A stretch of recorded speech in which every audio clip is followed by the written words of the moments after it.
Hi there, and welcome to another episode of the Full Tilt podcast. Today, I'm interviewing a great friend of mine and a great talent, Susie Arnett, who's the Global Director of Wellness Programming for the Six Senses hotels and resorts that are owned by IHG. And super excited to have a chat to you today about your thoughts on the wellness industry, which is probably more important for all of us than it's ever been. So, welcome. Thank you, Belinda. Thank you for having me. Absolute pleasure. So let's just jump into it today because I'm super excited to get your perspective on a lot of things. So we've got a lot to get through. First of all, the most extraordinary background. You started your career in TV, so MTV, Lifetime Television of all places, and then you moved to ashrams and retreat centers to now where you're running luxury resort sort of wellness programs for Six Senses globally.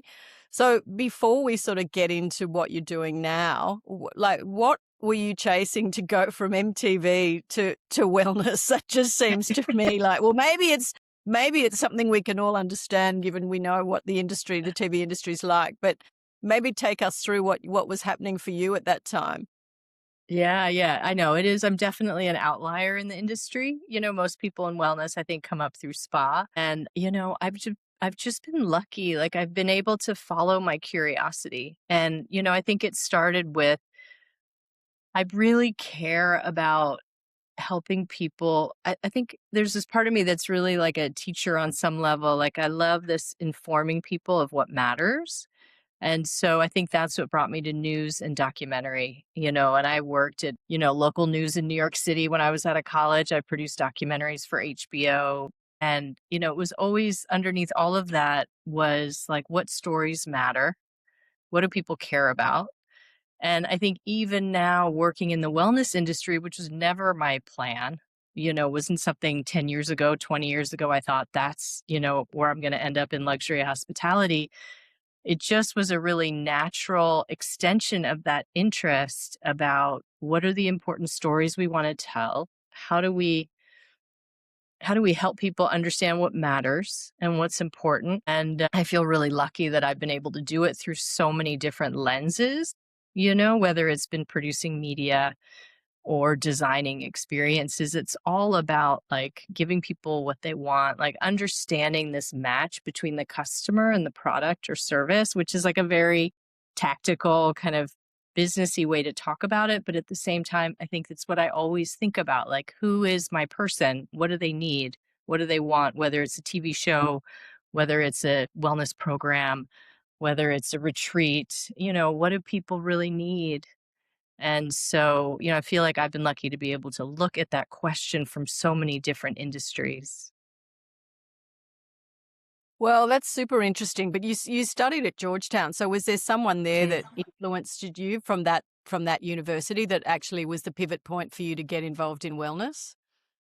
It's so funny. I was a philosophy major, which maybe, I don't know if that's more or less popular now, but, when Georgetown is a Jesuit school, and part of the Jesuit approach to education is very interdisciplinary. And so, we looked at history through multiple angles. We looked at philosophy through multiple angles. We looked at science through multiple angles. And so I think for me, even at work now, I take a very multidisciplinary or interdisciplinary approach. Right. And I don't know if there was one person, but there was just kind of a depth of thought that I feel like made me be curious about what matters. What is the human experience? That's to me philosophy. Like, what is the human experience about, Right. and what matters? And that may feel like a far reach from a luxury wellness experience, but it kind of isn't, because I think we're always thinking about how do we serve our guest in the best way. And it might not seem like a deep philosophical framework, but we definitely take it very seriously, especially at a place like Six Senses where we're diving deep. We want to really create something that's different and that's going to have a real impact. Yeah. And that's not a superficial exercise, No. And so I think that was that philosophy training, like, let's dive deep into something. Yeah, no, Yeah. I understand, and I know, having known you for a few years now, I know that you're a very deep thinker, and so brings me sort of to the next question. So wellness, you've often said to me that wellness isn't something that you do. It's like it's really your life, and how you live your life. So what is it? I mean, you've explained a little bit about what you develop your wellness programs to do, or where you want them to be Mm, positioned for your guests, but what does it actually mean to you personally? So sort mm, of when you have a career in this industry, how do mm. you live and stay committed to your sort of foundation of honest, kind of connection to the wellness sort of themes that Right. we discussed? Is that something that you do easily, or is it something you have to? Well, I think it's definitely depends on the day. And, I True for all feel of us, like though, right? I know, right? I think that, I think for a lot of people, but especially for me, like I had to do everything. Like I've walked on fire, I've done the blindfolded trust walks. Like I've done Right. every kind of wellness experience out there. And I think working at places like Omega and Kripalu, where we have hundreds and hundreds of them all the time, like I was able to really do a deep dive and try everything. And, but it's funny, like at this point in my life, like after all the soul retrievals and all the energetic cord cutting and all the past life regressions and future life regressions, like after all of it, really, my practice has gotten so simple. And I don't really do any of that anymore. But I kind of like, I needed all of those things to get me to this place where it is just about nature and walking and, you know, my partner and I are like 11 minutes of meditation in the morning. Can we do that every day? No, we did one day and like it's been 3 or 4 days since we decided to do this. So, it's not, it can't be performative. It can't be pressured. I don't want to feel like I have to do it. I don't want to turn it into Right. work. And I Right. think for a lot of people, and for me too, 10 years ago, it was like I had to do the Christian mystical meditation and I had to do the Buddhist sound practice. And then I Right. had, it's like I could spend all day doing different things to really be something I'm not. I don't know. But at this point, I think, and it sounds so cheesy, but it's like my favorite line is Eckhart Tolle says this thing about like no matter what you do, sitting here talking to you or cooking or washing the dishes, like the transcendent is always running in the background. And it is, if we can remember that. And I think that's where I'm trying to get to, that I don't have to meditate because I can sit here and talk to you and be in my body and be present with you and with myself. And like, this is a meditation right here, right now. I don't have to sit with my eyes closed on the floor for 45 minutes. Not that I don't love doing that sometimes, but, I think it's just gotten very simple and very, very simple.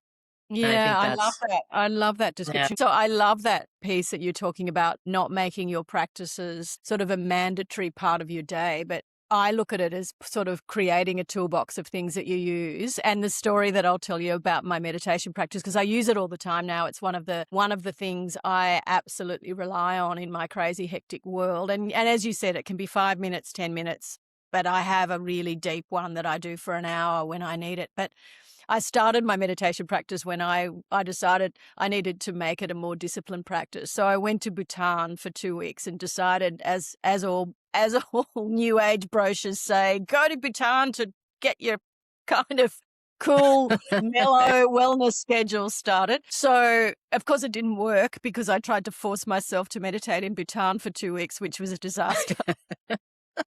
When I came back to Australia, I was like, right, I need to put some discipline around this. So the discipline was that I would do an hour meditation every day Wow. for 6 months.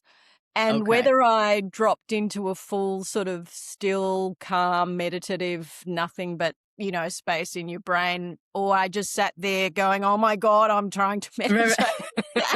I did it right. for an Thinking, hour every thinking, day. thinking. And the only thing I'll Right. say, apart from it's sometimes just being an enormous battle with my internal dialogue, It was a great way of me understanding how to use it as a tool Yeah. and how to let my body go into that space. And I don't think, because of the frenetic pace that I live, I don't think it Mm, would have happened without that yeah. sort of crazy pathway. Yeah. So, in a weird way, forcing it at times, I think for some people is necessary, because otherwise your subconscious is forever telling you you don't need it.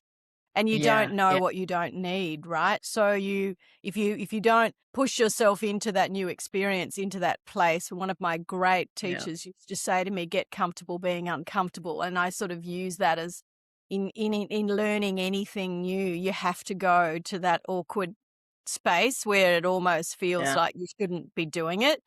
But I think if I hadn't done that and made it like a really crazy sort of project, I wouldn't have understood why it's so valuable. And then, of course, Yeah. that opened the door to a lot of other things I now use as well that some people might think are really alternative. And I don't, I don't see them as that. I really understand how they connect. But yeah, I love that Yeah. piece of sort of not making it mandatory. But good luck with doing the 10 minutes every day. Right, right. Hopefully that's I know. No, now easier. I'm inspired.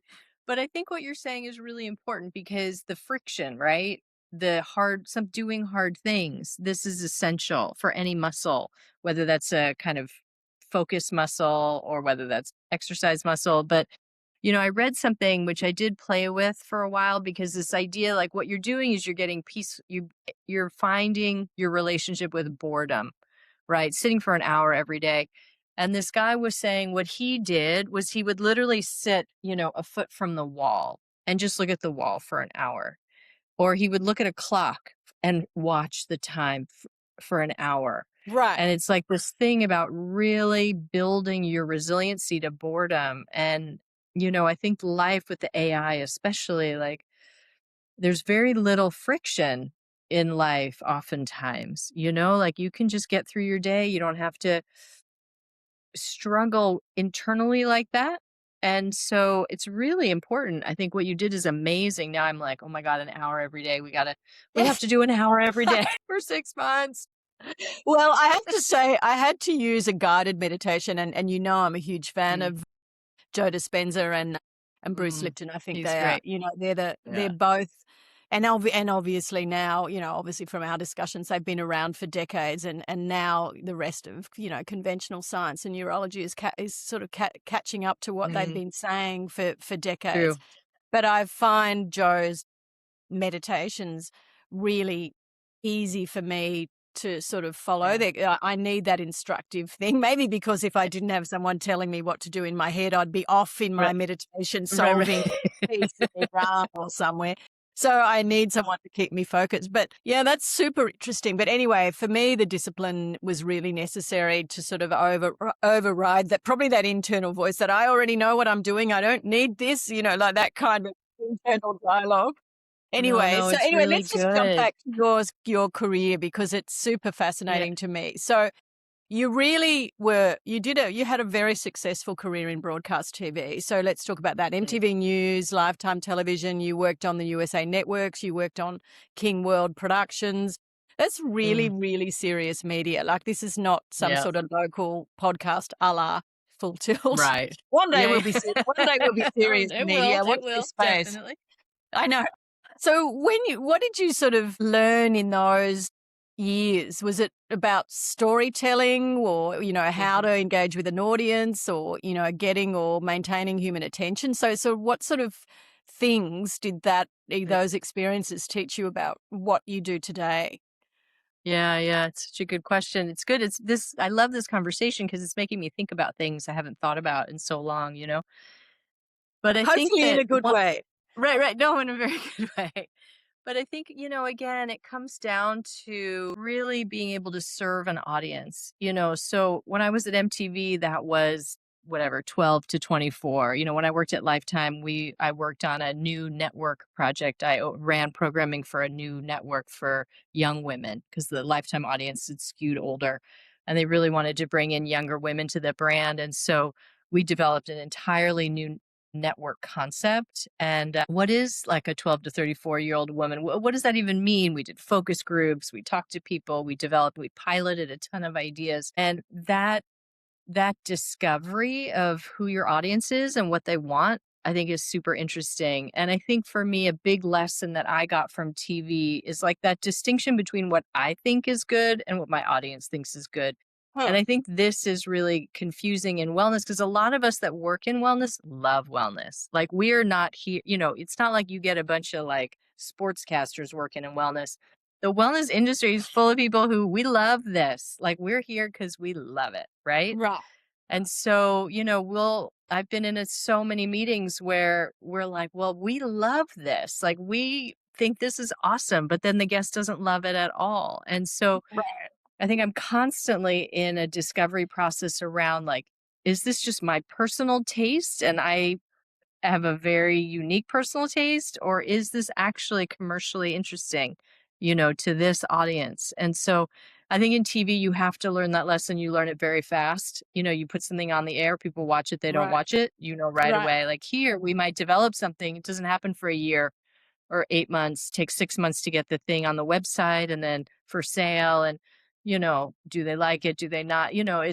We're in a much longer kind of feedback loop in hospitality than you Right. are, I mean, in media too. And so I feel like just those hours of making stuff, putting it out there, getting an audience feedback is invaluable, and that's something that I really got a grounding in broadcast media and I use that part of my brain every day at work. What do people want? Like who am I really serving? Which customer am I, we have lots of personas and what do they all want? What do they need? So Well, it's a yeah. really interesting take on it, but I can see where the audience component is really relative on both, particularly in luxury retreat Mm, centers, things like that, because you've got a really discerning audience. So it's mm, it's really important that you resonate with them. So following that retreat sort of theme, you spent nearly a decade working with really respected retreat and wellness centers. So you've worked with Omega, which you mentioned. You've worked with Kripalu. You've also worked with Canyon Ranch, which is a huge mm. name in the US and very high end. So that's definitely a radical change Yeah. from prime time television. Was Right, there a right. moment?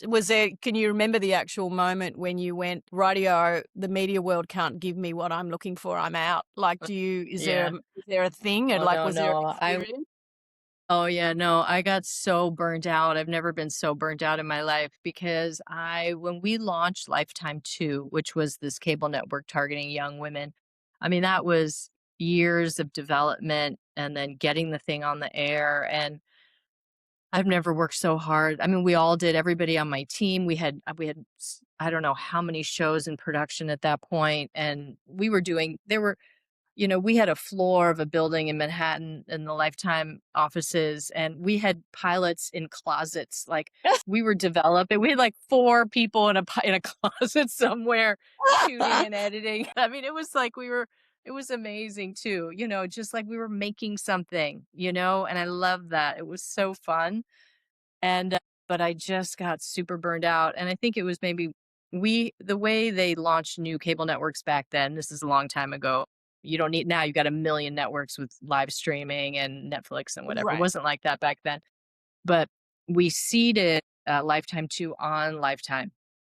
And so we got the thing on the air. We got a bunch of shows on the air and they were running and I just like collapsed and I took a trip to the Baja by myself. I was like, I'd worked every day, 12 hours a day for 4 years or something like that. And I went to the Baja, no cell phone. I don't even think we had cell phones back then. Like, I Yay, please just, let's go back to that period. Like, oh my I know, goodness. right? And I was on a kayak. It was like a group retreat. I don't know how I found it. Never done anything like that before. And there were maybe 8 people, kayaks. We kayaked all around the Baja. We slept in tents at night. They made us amazing Oh, Mexican food. wonderful. It was my first retreat and it was amazing. And I came back and I quit my job. Oh Oh my And I goodness. just was like, I am not doing this for another day. Like, I was so burned out. I was killing myself. I was sick. I had headaches all the time.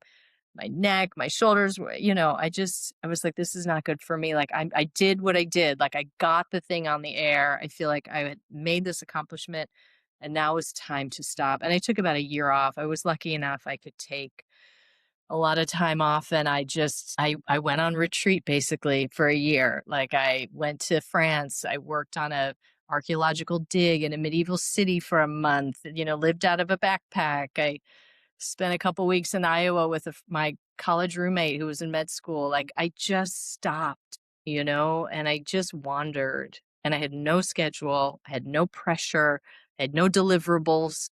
I had nothing. I just wandered, and you know, it was just one of those real turning point moments. And even though, like, it was a full tilt moment for me, it was a moment where I really took a big risk. People were like, I can't believe you're quitting your Yeah, I job. can Like, you're vice imagine. president. You're going to be senior vice president someday. I can. And I was like, oh my God, like, absolutely not. And so, and people really, when you quit your job, you get a lot of reactions. Yes. Like, some people get very mad. Some people, it's like a mirror for people. It brings up all their stuff, Right. And so it was very interesting. I gave up my apartment. I broke up with my boyfriend. Like, Oh my whole no. life in New York City, like, it just went away. And I just jumped through this door and, changed my life. So I'm a real believer in the power of travel, I think, and retreat and getting out of your life to really discover who you are, who you're becoming.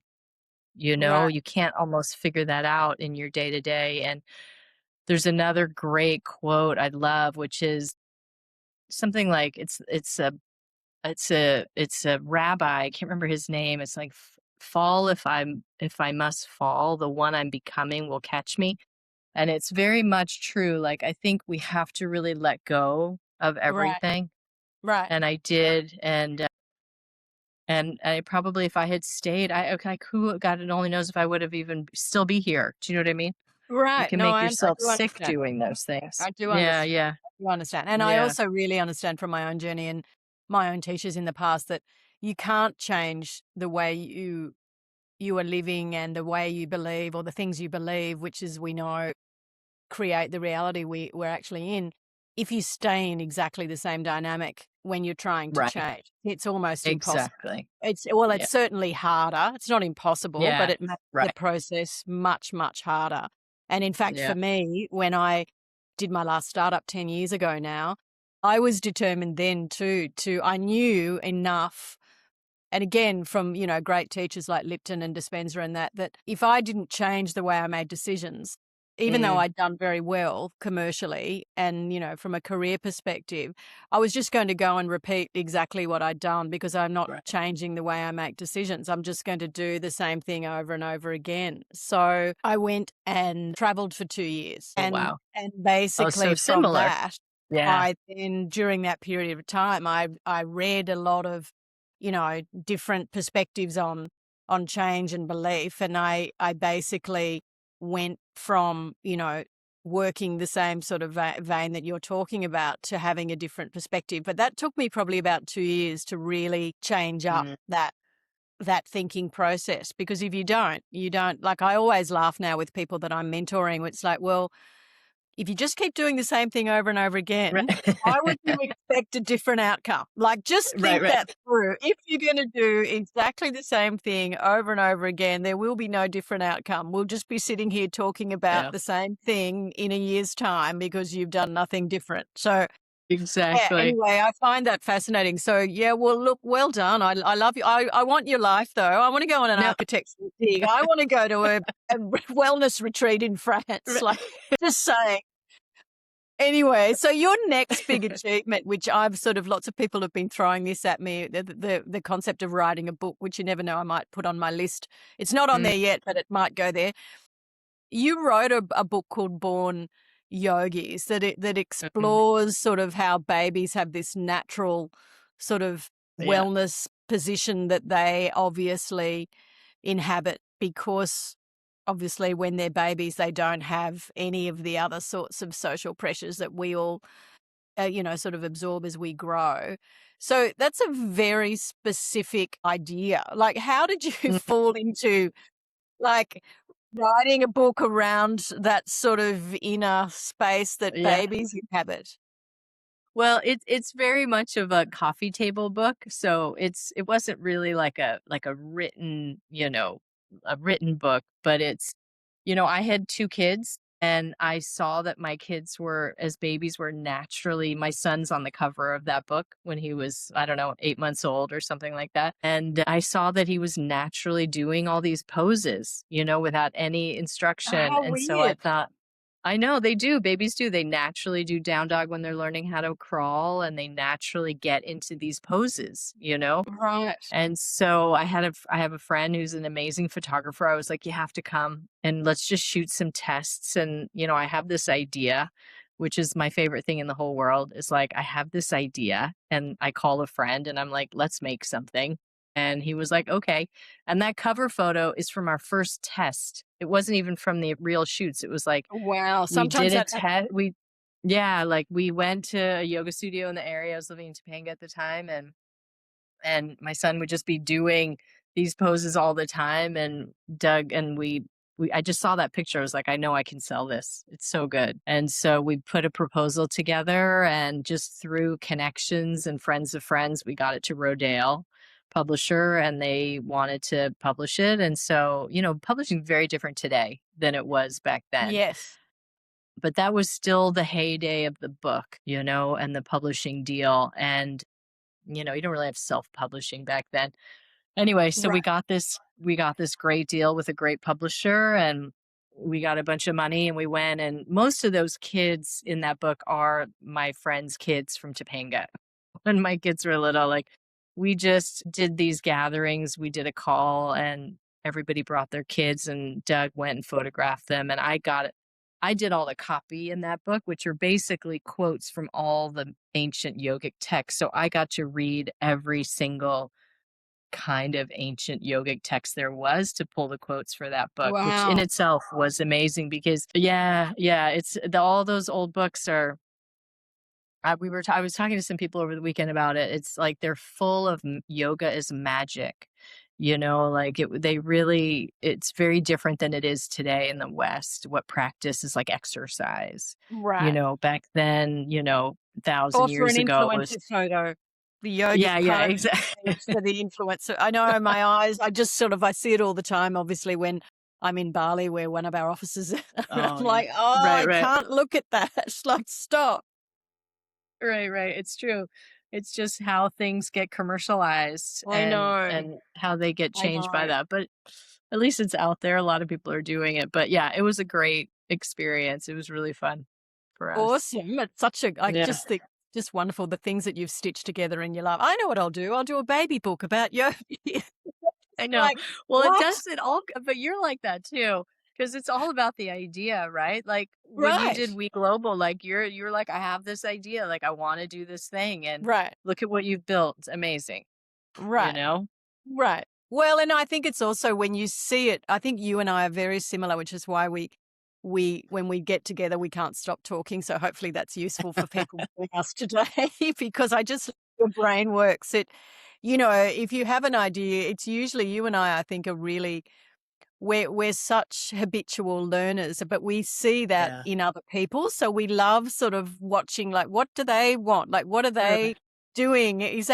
Do they really want this? And then when you see where there's something missing, it's almost like this energetic push to kind of try and find the thing that fills the space. I know that's the sort Yeah. of motivation for me behind We Group Global. And then you're sort of out with the flag going, why can't you see this? I know, Look, right? guys, over here. I Right, know. right, right. I It's know. I'm funny, sure isn't you it? yeah, I'm sure you have this experience too where you're like, "Okay, this idea."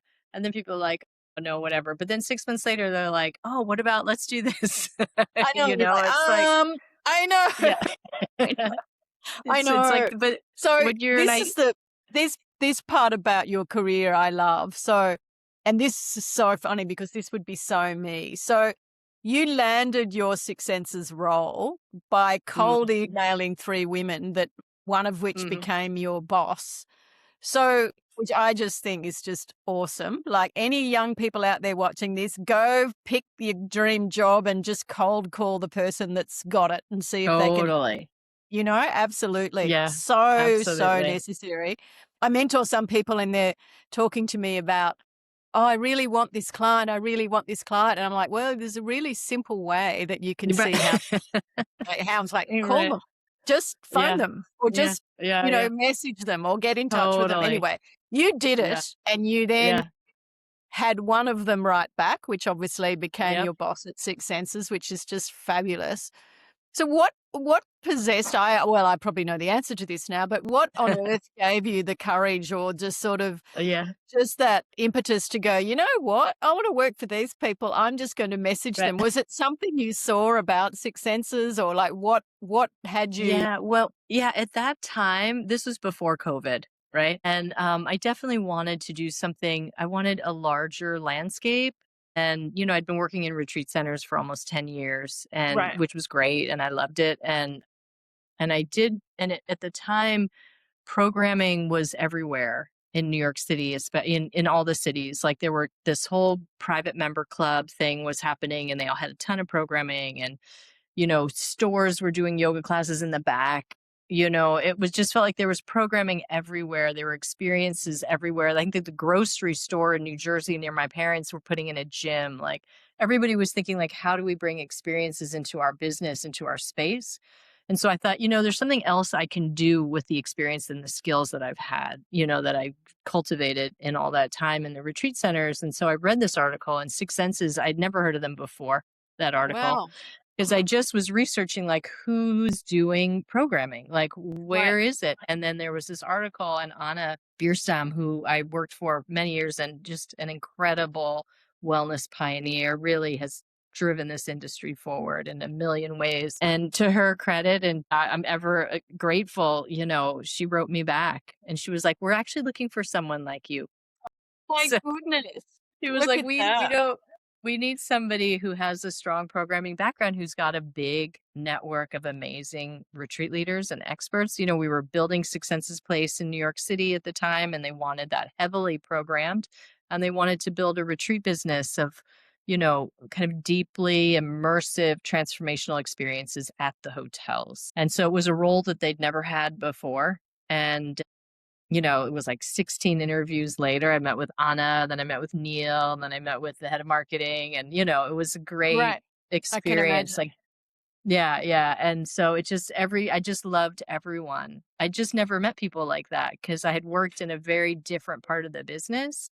Yes. And I just loved everybody. Like they were smart and interesting and they were so passionate about this. And I loved the global nature of this, Right. just was so exciting and so fun. So obviously I started working for Six Senses and was kind of, worked on Six Senses Place, which was our private member club. We just opened in London a few months ago and then also started working with the properties. And then COVID happened. Literally, like I started in May and the following March, COVID happened. And, everything shut down. And I just give Six Senses so much credit. Like they kept all of us and I and Anna and then some of the marketing team pivoted and we launched At Home with Six Senses, which was our virtual programming. And we really, only because we were a little company with a strong CEO that said, okay, we were able to start doing this whole campaign and really innovated in the industry. Nobody was doing virtual programming. And we did it, I think they all just said, yes, we can do it. And 2 days later, we were all like, okay, what are we going to do? And I pulled in a bunch of amazing names that Anna interviewed on Friends with Six Senses. And it was like, again, it felt like when I was at Lifetime, like we were making something, Yeah, well, I can in this kind of imagine. startup Yeah, mode. Yeah. Your TV and production experience would have been Yeah. invaluable at that stage because Yeah. you would have known how to, even though it was a virtual environment, very similar sort of Yeah. dynamic, just throwing things together with a visual context. So, Yes. wow, I didn't know that that had happened. What a great idea. Does Six Senses still have the Six Senses at Home concept? Of course not. No, no, yeah, we didn't, once everything reopened, I think we were doing that for about 3 or 4 years, and then everything reopened, and then everything went back to, just the the more traditional marketing and content. So, but it was like, I feel lucky in a way that I got to work in the industry at the worst time, because you really get to see, what do you do when things are so bad? And that's an amazing learning experience. And I Yeah. remember, I think this is true. And again, I don't know. I wasn't, obviously, I never worked for Four Seasons, but I can remember during COVID when everybody was closed, like Four Seasons just selling bedding in robes. Like we were all trying to figure out like how to make money right now. How to So keep the lights on. I know. I know how to keep the lights on. And even we would talk about like, should we be doing room service to people's homes? Oh Like my should we goodness, what and a because we great had concept. people. Yeah, but it was like, so there was so much brainstorming. Like, I love that. I love that white piece of paper. And like, what are we going to do? Like, things are just all crazy right now. And so it was great to be part of the brand at that time, because there was just such an experimental nature inside of it and spirit. And so we tried a lot of things, and some of them worked really well. So, yeah. Awesome experience. So just to sort of just touch again, just one last time on the transition from production and film, and you've even just talked about it, where you bring, for what you did in COVID, I think your production experience would have been so valuable, as we just discussed. But I just want to touch, because I think this is really important, and it's very important for me because I have such a focus on integrity and your values attached to that in all things that Mm, you do. But what do you think sort of the real difference in values and in sort of perspectives around power structures and the definitions of a success that exist in the traditional business, commercial, say, film and television world you were in? And mm, then sort of what does that look like in a wellness experience? Is there a similar infrastructure, even though you're doing wellness sort of in a corporate environment? Are the values, definitions of success, do they sort of inform, obviously I'm sure they inform to some degree the culture within which you work, but can you talk mm. us a little bit about how that transition was for you, or were those sorts of value structures and frameworks very similar in the transition, so it Mhm. wasn't such a big step? Because I could imagine working from one industry to another where if there is a Yeah. big shift in those things, it would be kind Yeah. of difficult to anchor yourself. So how did you Yeah. navigate that? Yeah. It's interesting because I think, there's some parallels, like, obviously TV, you're selling your eyeballs, right? We need a lot of Right, eyeballs. And then in hotels, right. we get, butts in beds, whatever, Yeah, whatever people want to call it. But at whatever the they same call it. time, right. But at the same time, there's like a different parallel that I think is interesting, because in TV, the viewer is not your customer, the advertiser is. Oh, And right. And in hotels, the same. The guest is your customer, but the owner is really your customer. We're a management company, right? We don't own our hotels. So we want happy owners, just like you want happy advertisers. And so Right. it's interesting how it's always kind of one step removed, your business, your commercial framework. And so, I think obviously guest comes first. I'm always thinking about how do we serve the guest the best, but a happy guest is a happy owner, right? And more guests, the better. And I think that's true in TV too. Like you want people to watch, but you can't have people doing things that, Right. Procter and Gamble is not going to approve of. We used to get these notes from I can't remember what they were called. There's not legal, but there's a department at TV networks where it's like they look at every script and they're like, you can't say this word. you know, Advertisers won't like it. And Oh, so, right, right, right. so there's always multiple levels here, but I don't know if that's what you're asking, but it's similar. We're all trying to make money, and we're all trying to do good work, and we're all trying to build really good, strong brands, Yep. and we're And trying to it's innovate. got to fit within a brand values kind of structure, no matter where you fit. Exactly. Okay. Yeah, So yeah, that's yeah, yeah. interesting. There are That's things like really we're not interesting. gonna do psychedelic retreats at Six Senses, right? Like, Okay. there's Okay. certain things we would never do at this stage anyway, legally, and certain Yes, of countries you course. can't do that, Of like, course. but that's something that other people can do, in Right. other places with other Right. brands. So, it doesn't all you have to be aligned with what we stand for. So, Right. I get that. Yeah. Okay. yeah. Cool. So this next question is interesting to me too. to get your perspective, because I have a view that, fail a lot, because failure is one of the best tools for success you can find. But you have a similar view on rejection, which I find really interesting. So you've been quoted as saying invite rejection every day until it doesn't scare you anymore, which I love. That was I such a know. great line, but it's a hard thing to actually live. Like Yeah. that's obviously, I guess it depends on how much meditation you've done. Right, exactly. An hour a day, you won't care about rejection. Yeah, can you give us a specific sort of examples of the things where you've experienced rejection and sort of a real stinging one that might have moved you towards something that ended up being really worthwhile? Right, right. Such a good question. My God, so many rejections. It's funny. I did this thing recently just as a kind of experiment with myself. Is this idea of doing a resume of your rejections and Oh of my your goodness. failures. What a Yeah, great I idea. know. It's Wow. super interesting because you see like how much you learn from them, you know? And Right. Of yeah, course. and so, like, to kind of plot it over the course of your life, everyone's so scared of their failures and their rejections, but, I started and this I'll give you another TV example. So, I was an associate producer on Candid Camera, the Oh, syndicated of version, course you right? were. Of course you were.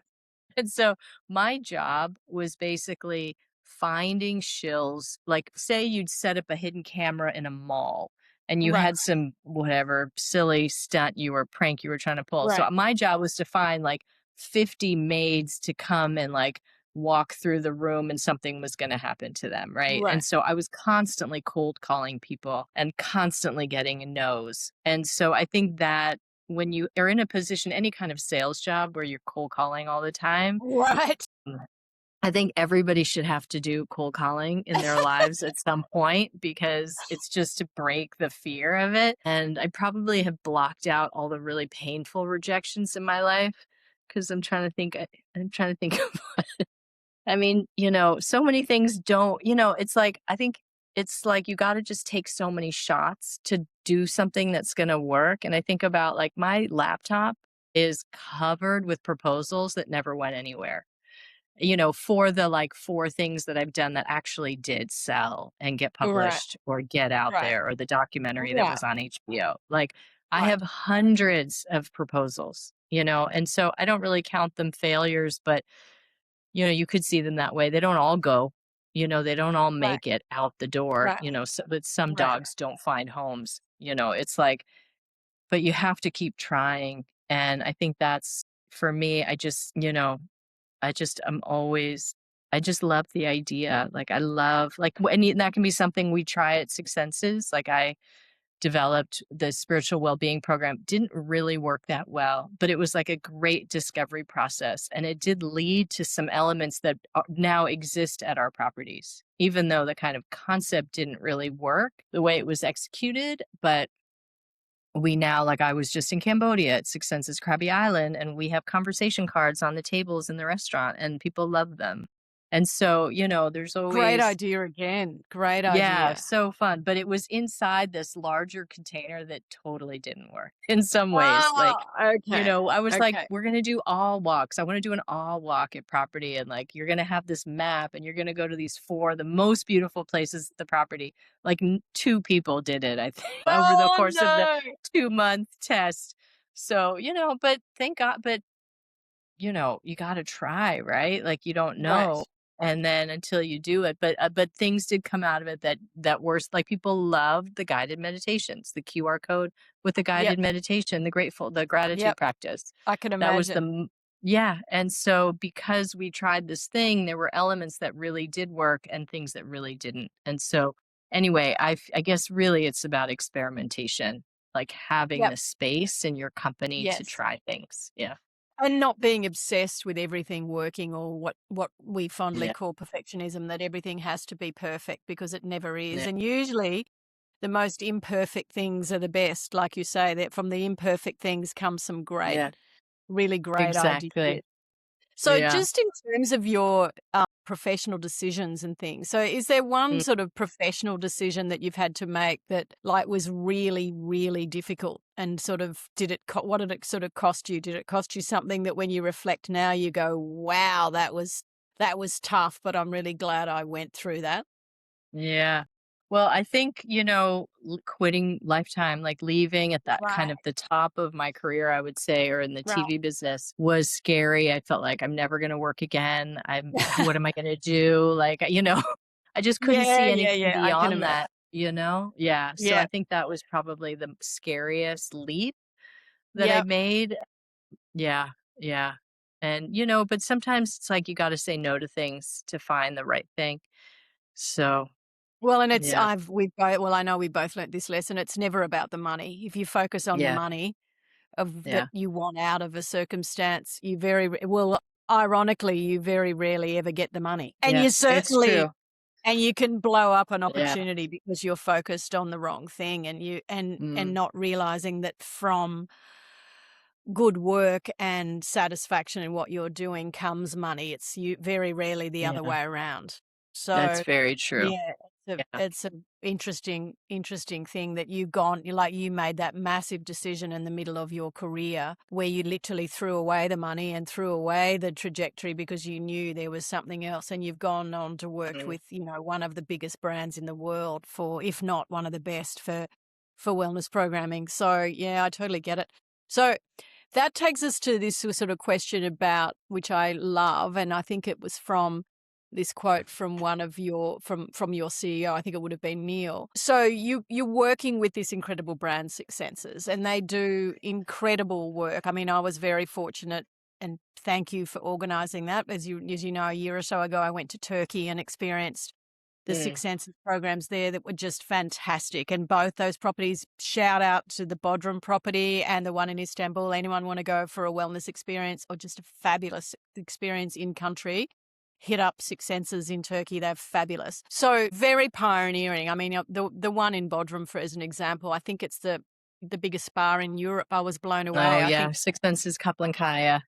yeah, Absolutely, the yeah, spa's incredible. about 4 stories high, built into the Yeah, side of a mountain. I'm like, "Okay, yeah, this is totally over the top," but it was fantastic. I just could not believe it. But Neil calls, or your CEO calls, what Six Senses do sort of emotional hospitality, which mm, I also really love, because I know the whole Six Senses experience from when you arrive to when you leave is very, the staff try to be very connected to what you're doing in every part of your sort of visit to their properties. So mm, what do you think that actually means though mm, in practice? Because it's a yeah, really interesting term, and I love it because I think that's definitely where the future of hospitality is mm, going, and and it sort of has a ring to it that you've got to actually connect with people in hospitality. It's not just enough to serve them a thing, a drink or a meal yes, or room. So yeah, what's your take on that sort of statement from him?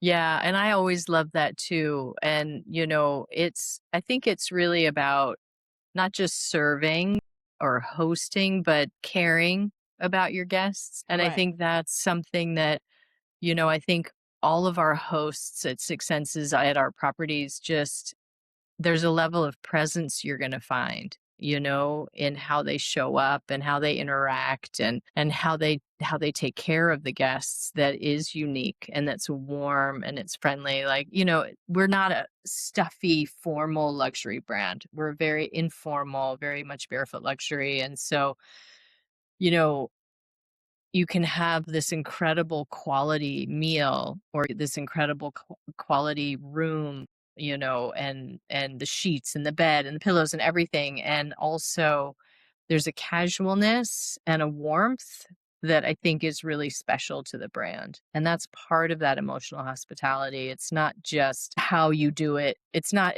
what you are doing, it's how you're holding it. And, at the Six Senses that I've been to as well in Ibiza and Portugal and Cambodia, just always feeling like they really see you and they're so happy you're there and that they really care about your well-being. I think it comes Right. across.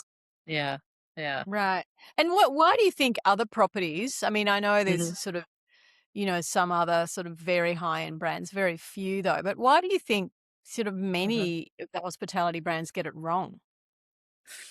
Yeah, well, there's so many amazing hotel brands. And so I think they're all amazing in different ways. But I think when people do get it wrong, I think quality is in every tiny detail. It really is. It's everything. And it's all those tiny little things come together to a visceral, like a felt experience in the room. A lot of people have sleep programs, right? A lot of people talk about, okay, we have a sleep program, and we were one of the first to have a sleep with six senses sleep program, mattress, the temperature, the lighting, the room. But I've been in hotels that claim to have a sleep program, but like all the lights, the clock, the thing on and so that's not really a sleep.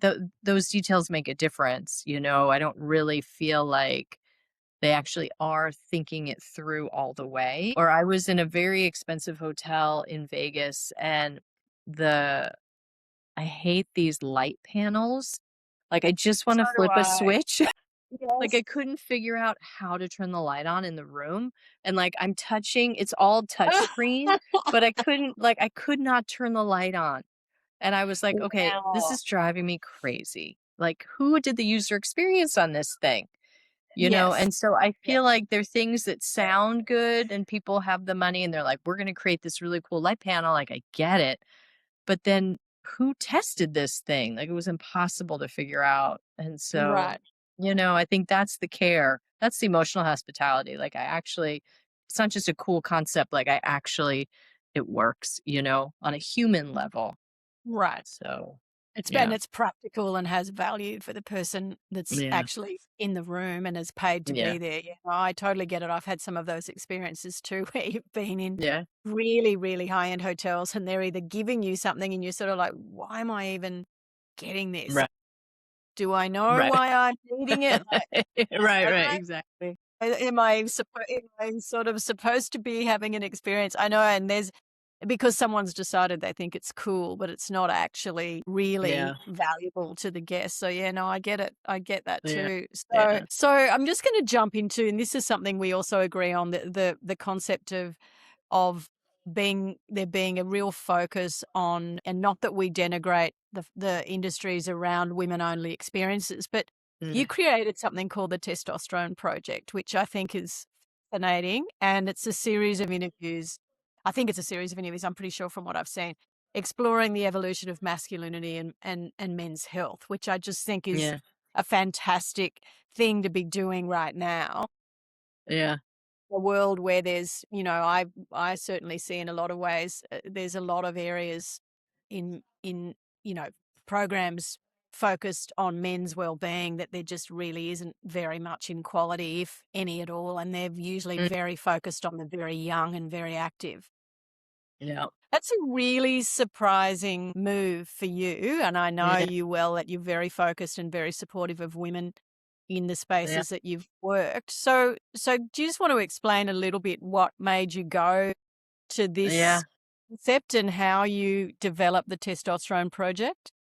You just did your research, Belinda, man. Ah, That thing, I don't think no one's watch brought that out. up I in a haven't told you long everything I time. know. I But haven't I haven't told, like, watch out. how many years ago that was. But I'll tell you something. I really, I give myself a little credit because I was one of the first to tell this story because I had come across this research about how testosterone levels in American men had dropped something like 45% over the last 20 years. Wow. This was 10 years ago. This was even more than 10 years ago because I did that when I was living in when I was at Omega, I think, even maybe before. So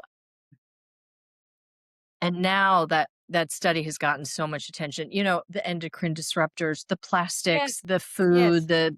everything. We're like we're swimming in a sea of estrogen, right? Yes. And it's Yes. much worse for males than females. And so when I saw that, and I had a son, he was probably 4 or 5 at the Yes. time, and I was like, just got really curious. And I had this idea, and I was like, okay, like I want to understand this. I want to know this. And again, I have all this TV production Of course experience, and you I did. thought, Of course you right. did. So I was Another like, idea. I'm gonna interview some people. But life is like that. Like it gives you these ideas and then you can choose to do them or not, Yes, right? And I was like, totally. I'm going to do this. And so I had a friend with a camera and she was a videographer and I was like, we're going to New York City. I found all these really amazing people like, urologists, poets. There's, Yeah, all the people that I interviewed in the thing are amazing experts. And we said, right. like, why? Why is this happening to testosterone levels in American males? Like, I'm just curious. And like, how do I help my son grow up to be, which he is, like a strong and smart and wonderful human being, And so there was this thing. And, it's funny, like, now there's so many people doing this testosterone story. And I think, I should have, that's my weakness is like, I kind of did whatever. And I thought, okay, like, that's all I needed to do. I didn't need to spend my life being like the testosterone expert, which I'm not, obviously.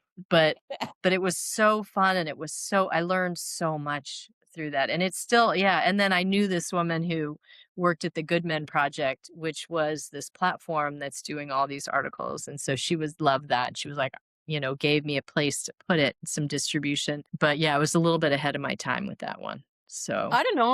I think people were started talking about it probably years ago, but like you said, it takes a while sometimes for things to yeah. ferment. So out of that project that you did do for testosterone, what sort of things did you learn and is there anything sort of relevant that you think Hmm. you could see today that's happening for men sort of globally where Yeah. there's really a need for, well, I think probably more of a focus on where men can go to get guidance, to get support, or to just Hmm. feel sort of that they've got resources that they might not have in their normal sort of Yeah. community or even in their own home.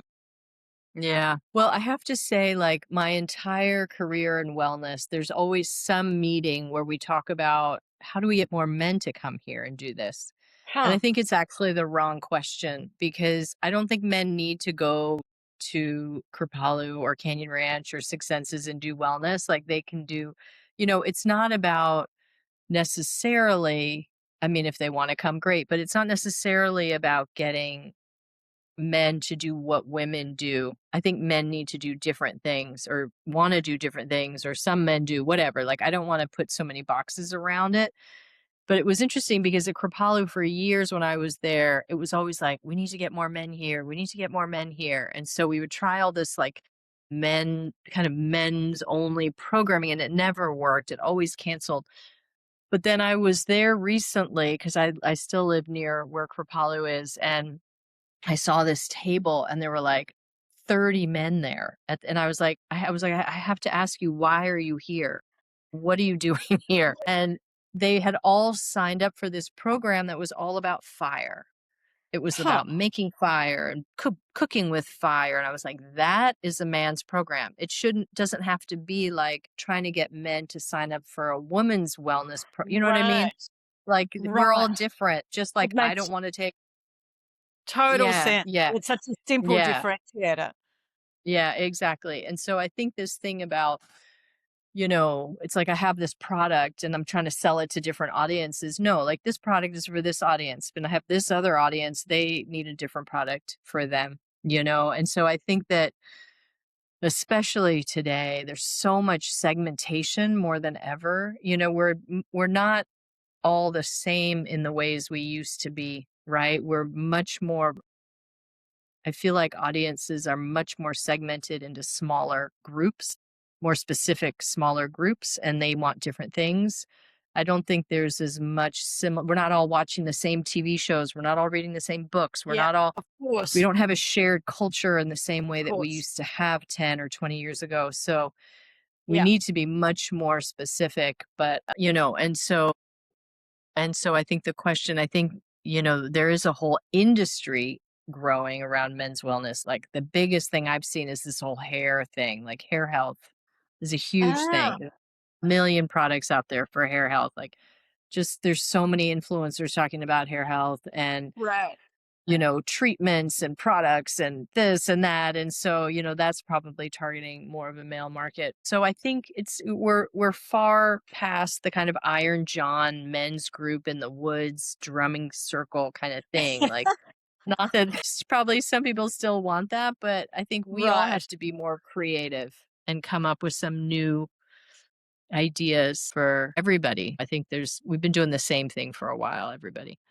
Yeah, well, the idea department in wellness is definitely your bag. So you're definitely the right person to be coming up with them, that's for sure.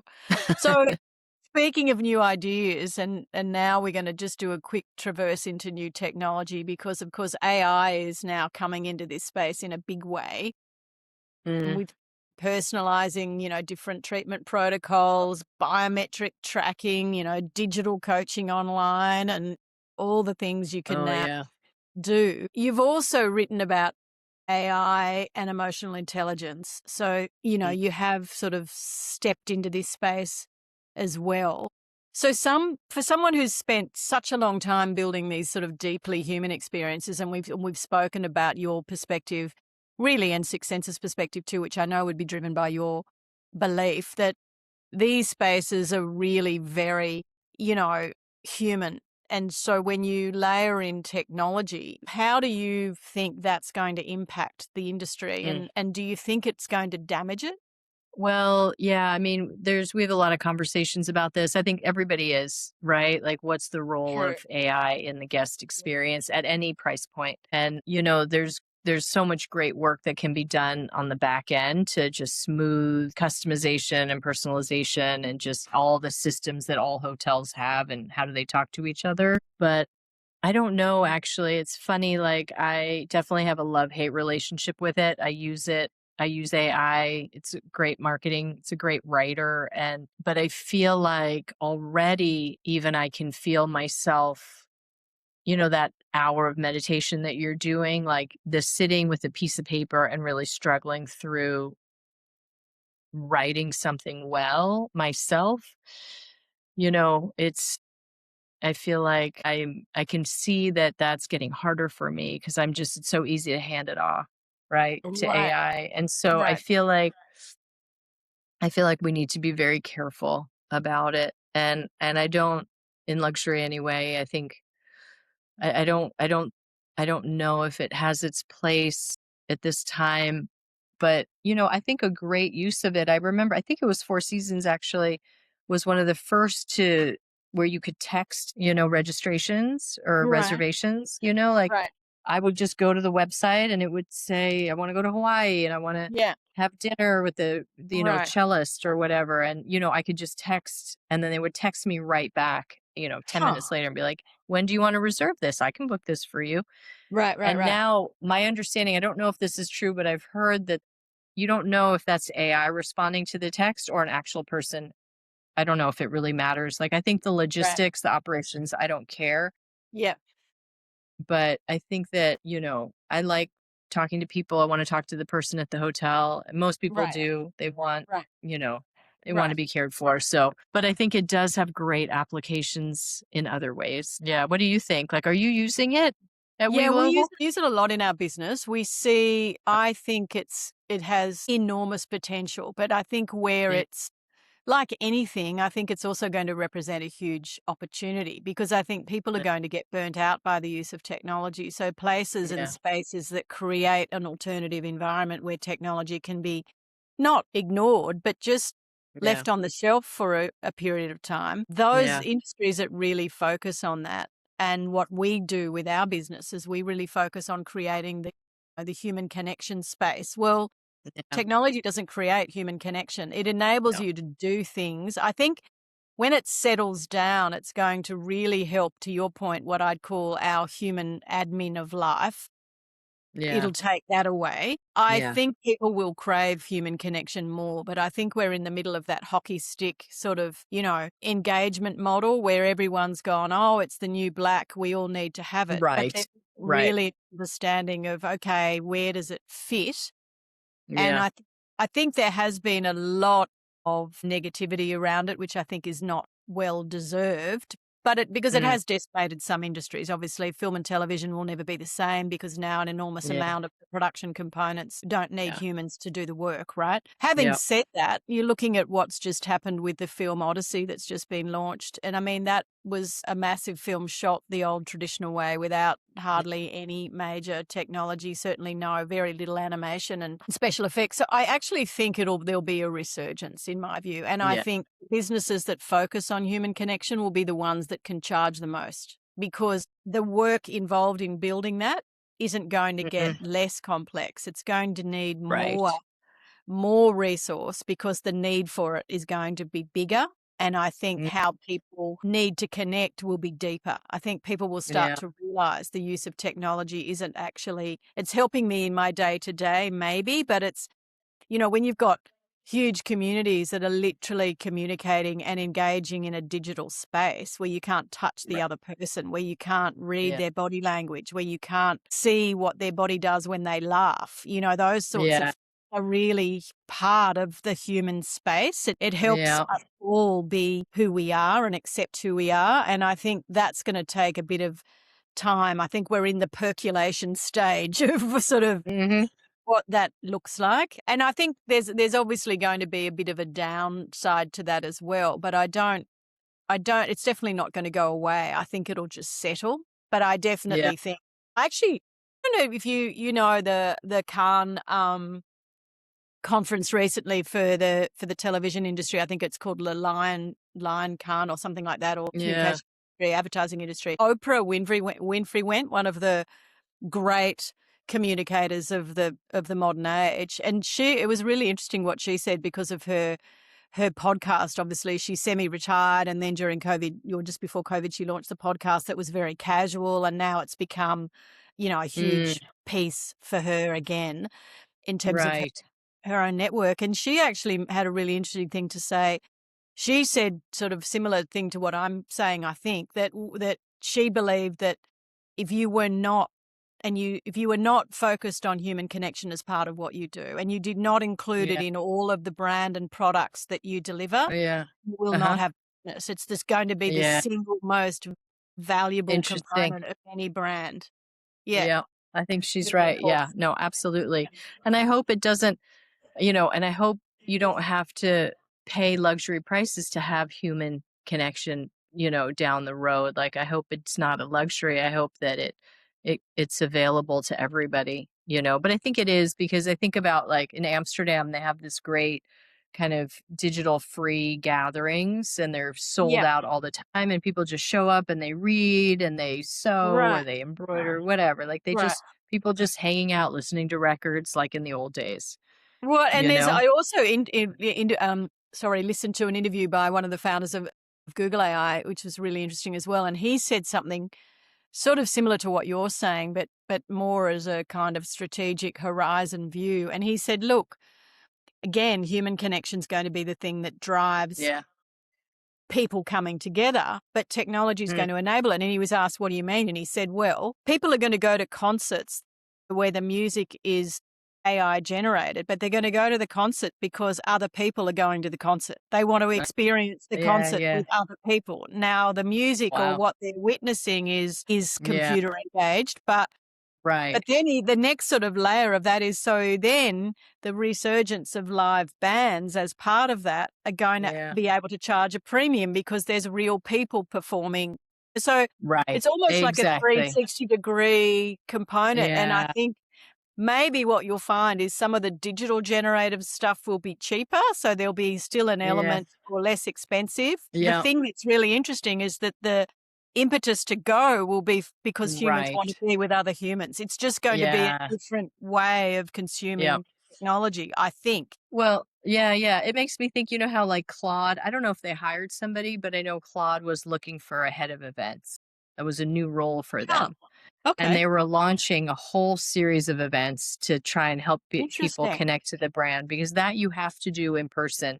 You have to build trust in person, right? Like, you have to bring people together to touch and experience the product. And so I think that says a lot about how even an AI company is needing to bring people together in person, in real life, in place, space and time, in order to really go to the next level.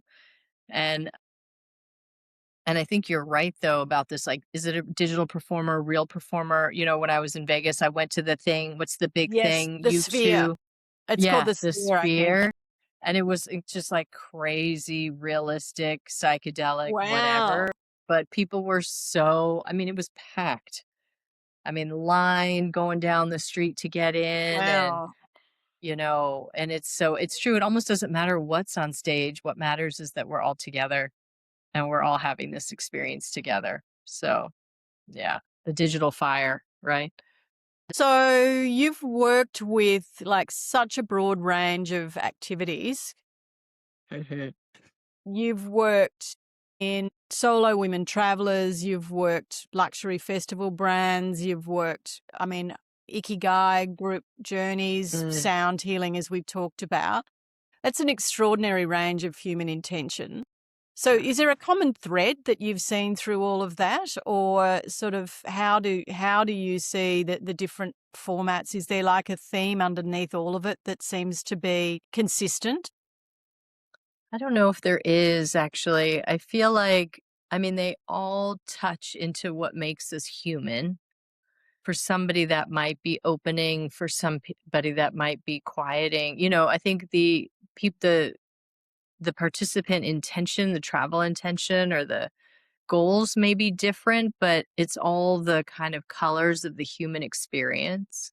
Right, And, I think what's really interesting right now in the retreat space, or in this kind of personal growth space, is that, and this is another thing with AI, is that so publishing book sales are way down, right? In right. self help, in nonfiction categories. Huh. And so Tim Ferriss Tim Ferriss, the Yes, I 4 Hour do. Work Week guy. He did a Yeah. whole article about how his book sales are down like 70% or something. And this is across the industry because everyone can just go to AI and be like, what would Tim Ferriss say about my life? I Right. don't have to read the book anymore. And I think that's happening in retreats too. Like, and I think there's been this whole history of retreats where you were trying to learn something, right? You were going to learn a meditation practice, or you were going to learn how to have better relationships, or you were going to you signed up for something because you wanted to improve some area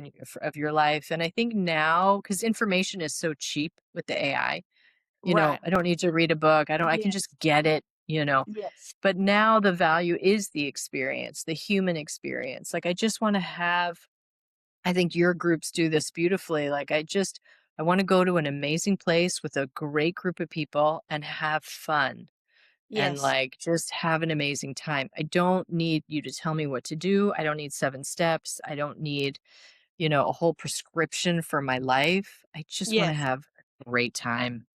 Right. And so I think it's kind of, people are burned out of all the information and they just want to have an experience. And so I think all the successful experiences serve that purpose on some level. Yes, I Somebody know. pitched me something. They were like, we could do like trauma work at the hotel. I was like, no, like I don't want to, we're not going to, I don't know, like you can do that at home with your therapist. Like if you're going to go to a Six Senses, probably, I don't know if that's the context for that work. Like I love that work. I think it's really important, of course, but I feel like it's a different container that you're looking for. So we have to match place, content, people. It has to make sense. I don't know, I think. No, So, I totally agree. And I think that's, like we said, I think that's what I'm seeing all around is that we see from our clients the need and the value people get out of being in a group, like yeah, flying in to meet, the same sort of people or the same sort of business leaders. The room is just full of energy when they're there. yeah, It's very different to the digital environment. And so yeah. I'm a huge optimist in this space, but then I'm also a Sagittarian. So if you believe in astrology, that's one of my This things, is apparently. I know this is apparently one of my things, but I'm a huge optimist for the technology. I just think that, socially, we're probably not as mature as we need to be to understand how to use it so that the right. technology, supports everyone from the most vulnerable to the most capable. Yeah, Like that's, I see the bigger challenge rather than whether or not right. technology should be part of what we do. So Yeah. anyway, look, it's been a great conversation. I'm going to jump to our closing rapid fire questions. We end every interview with a bunch of rapid fire questions. So I've got a few for you to ask you to close out the interview today. Are you ready? Okay. Okay. Here we go.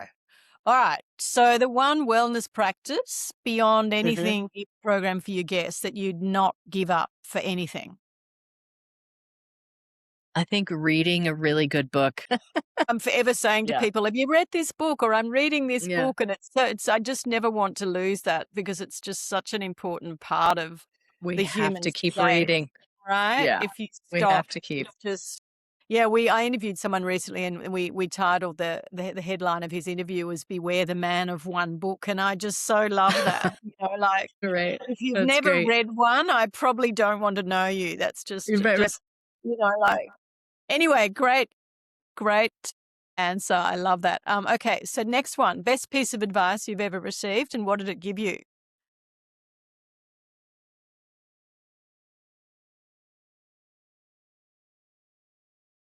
When I had 2 kids very close together, and somebody said to me, "When they're both crying, go to the older one first because he'll Oh, remember more." And so I think there's something about that that applies to everything because there's always multiple fires that we're always dealing with all the time, at work. And how do you prioritize and what do you choose? And so I always think about that when I think like, where should my energy go right now? And it's just like a framework for prioritizing, I think, what matters. okay. Awesome. So what's the one thing that keeps you up at night as someone that's responsible for sort of for the well-being Mm. of your guests around the world? Is there one thing that you sort of think at the moment and you sort of, wow, what or how are we going to solve that or what's going to happen with that or, is there I anything at think, all?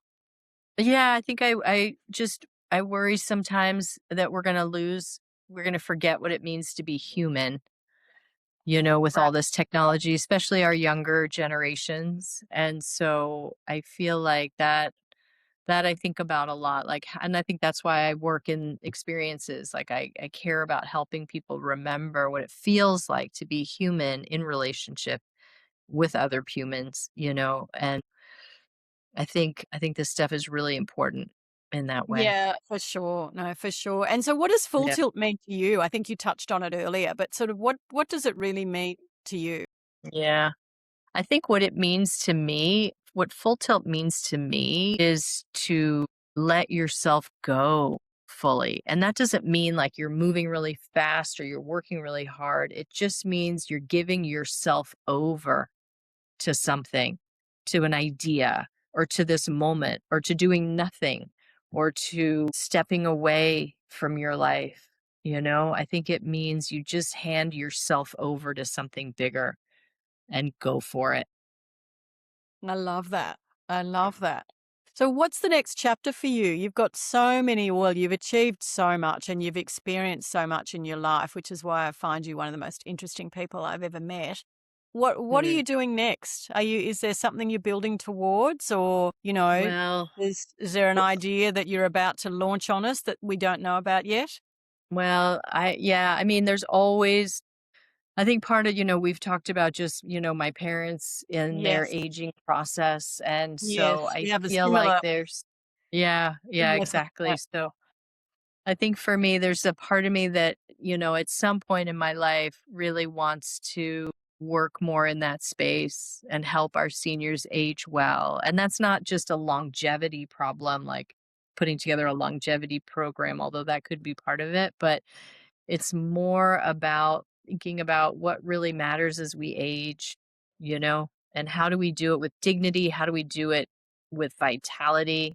Right. And not just putting, our seniors in boxes and keeping them there safe. Safety isn't the ultimate good, always. Yeah. So Yeah. I think that's Totally something agree. thinking about. Like, how do we do that? How do we do that in hotels? How do we do that in residences? How do we do that in our communities, in our cities? I was talking to a friend who said that he lived in Rome for some years. He was like, there are elders all over the place in Rome. They're in line at the cafe, they're smoking a Right. cigarette and having some coffee at on the Right. sidewalk. It's not like they're hidden away like they are here. And Right. so I think that's important.